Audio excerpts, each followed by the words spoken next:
Hi everybody, my name's Mike Medlar. I'm a teacher here at RIT, but I'm also a student working on my PhD. I want to talk to you for a few minutes today about the work I've been doing as a student, and that deals with something called phonons.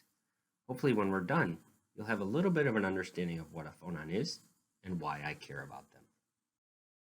Before we get to phonons, I want to start by talking about light.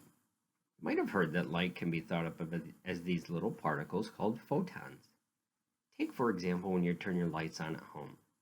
The light produced by the light bulb moves from the light bulb to your eye by photons. So, photons can be thought of as the carrier of light energy. While phonons are similar, but they don't carry light, they carry heat.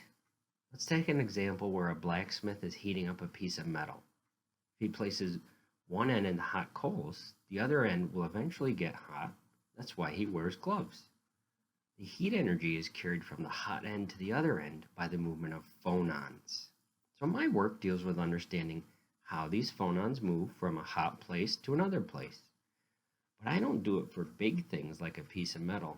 I do it for really small things. Those small things I'm talking about are the basic parts of a computer called transistors.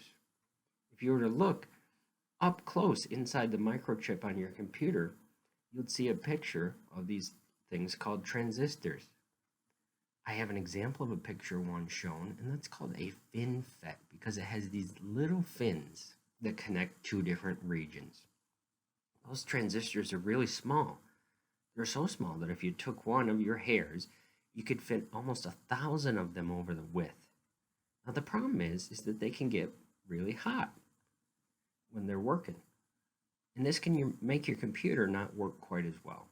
So what I try to do is figure out where the phonons are produced and where they move to within these transistors, and particularly in those little fins that we were talking about. And it's the hope that if we have that knowledge, we can maybe modify them so they don't get quite so hot, and maybe that would help our computers work a little bit better.